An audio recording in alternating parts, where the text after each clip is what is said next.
Okay, this is meant to be a quick guide for Worksheet 5 to help you get full credit for the worksheet.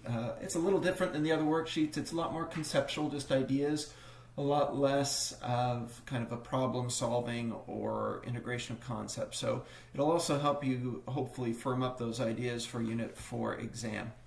So briefly list and discuss the ideas explaining why nearly every sexual reproducing species has only two genders and why these are distinct from one another. Why does anisogamy dominate instead of isogamy?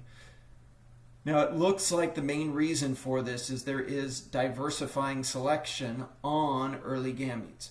So if we think of the early reproductive gametes, probably when sexual reproduction first evolves, and remember it evolved multiple times, so different instances and different lineages, that there is a range of gametes that are present. Some are bigger, some are smaller, and some are kind of in the middle. And originally, probably most of them are in the middle. That's very typical for most traits, like height in humans. Most people are average or around average height, and the farther you get away from the average, the fewer individuals you have.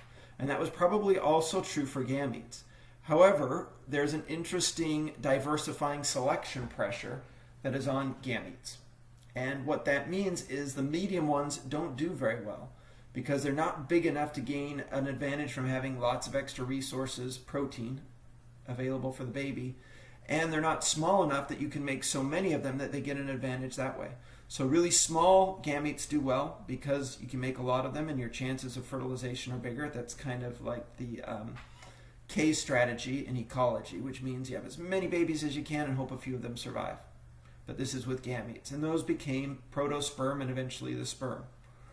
The large gametes have an advantage also because they provide more resources for their offspring, and so those offspring have a better chance of survival. And when a small gamete which fertilizes at high frequencies, a large gamete which gives babies an advantage, those were the best strategies. And so in whether it's pollen and then the ovule in the developing female part of the plant, or eggs and sperm, that we tend to see this diversifying selection result in anisogamy. Okay, so that's a long explanation. The short thing, all you need to say is there's diversifying selection on early gametes, and this leads to a distinct class of individuals that have small gametes and another class that have large gametes. And that's enough for the answer. Now, just to kind of deepen it further, understand, that's how we define males and females. And not all species have males and females. Some are just unisex and every individual can reproduce with every other, but those are very few and far between. So this diversifying selection seems to be a strong force on sexual reproduction. Okay? Number 2, why do the Hymenoptera, the ants, bees, and wasps, and so, that should be have. I'm going to change that. That'll bother me. Somehow that snuck through my proofreading. Why do they have so many instances of complex social and eusocial species? All right. So the short answer is females are more closely related to their sister than they are in most species. So they have a degree of relatedness of 0.75. That's the easy answer. Now, how does this relate to the equation? Well, if we enlarge that degree of relatedness, then you can have these more costly behaviors or behaviors with fewer benefits. Now this one has a massive benefit to your sisters if you're helping them reproduce and foregoing your own reproduction, but that's a huge cost. And so it doesn't always work out, but that 0.75 degree of relatedness helps it work out much more frequently in the Hymenoptera. And it's developed in other groups without that high degree of relatedness, but it's happened over and over again in the Hymenoptera. Okay, so it just makes the degree of relatedness high enough that you can bear a large cost or have lower benefits and still have natural selection work towards creating those altruistic eusocial systems. Number 2. We have 2 number 2s. Wow, I'm going to change. If you don't change it, that's fine, but it's going to bother me. Why distinguish coevolution?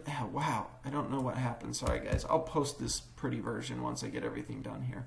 Why distinguish coevolution from other evolutionary processes? Why not treat species 2 as part of species 1's environment in exactly the same way that temperature is as part of species 1 environment? To some extent, we can do that a little bit, but the reason it's a different situation is because it's dynamic. So if the temperature increases in your environment and then you adapt to that temperature, there's not a feedback loop. So just because you've adapted to the temperature, like if you're a moth or a slug or any other species, a plant in that environment, and you adapt to live in hotter temperatures, that is not going to then have a change on that temperature.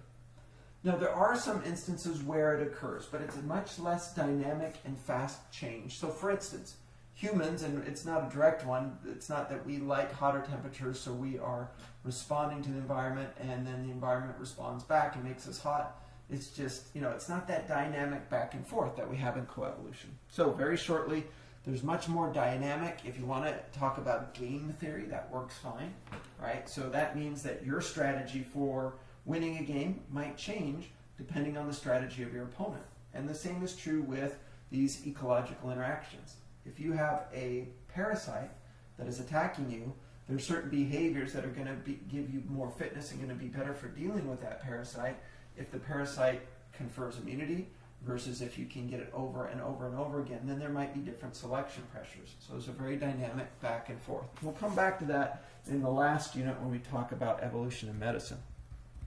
Okay, last question, number 4. This is really dealing with this last unit, the very last discussions. In a 1957 paper on the evolution of senescence, George Williams noted that some species, such as carp, continuously grow larger and increase their fertility over the course of their lifespans.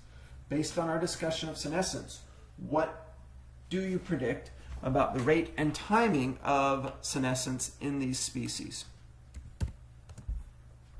when compared to closely related species that do not see continuous increases in fertility?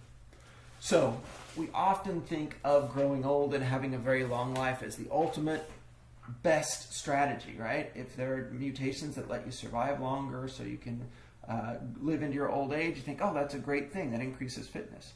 But realize that's only an advantage if you're able to reproduce, and not all species can do that. Many species kind of front load their reproduction, meaning they have the ability to reproduce at a very early stage, but they will either burn out or lose their fertility. Even if they survive, they can no longer have offspring. Humans are kind of that way. We have kind of front-loaded fertility. Once we are in our mid to later life, we have much reduced fertility, particularly for the females. And so basically, if there's a possibility of reproducing throughout your lifespan, there's much stronger natural selection on those mutations that allow you for a longer life. And both strategies work. And remember, overall fitness is about how many offspring you leave behind. And in some environments, having lots of babies early, getting them out there, and then wearing yourself out or losing your fertility is the best strategy. In other species, it might be more of a long-term, slower reproduction, fewer babies over long periods of time, and those will tend to be the long-lived species. And so selection can push species in either way, depending on the environment. So we would expect the carp to have very, very long lifespans. And in fact, they do. Some carp can live for dozens and dozens of years, which is very unusual for a species. Now, the same thing is actually true in plants also. There are some plants that have been pushed to having fewer offspring and longer lives, and others that have them as quick as they can. They wear themselves out, they burn out, but that works well in the environment that they are in. Okay, so that's worksheet 5. Let me know if you have any questions.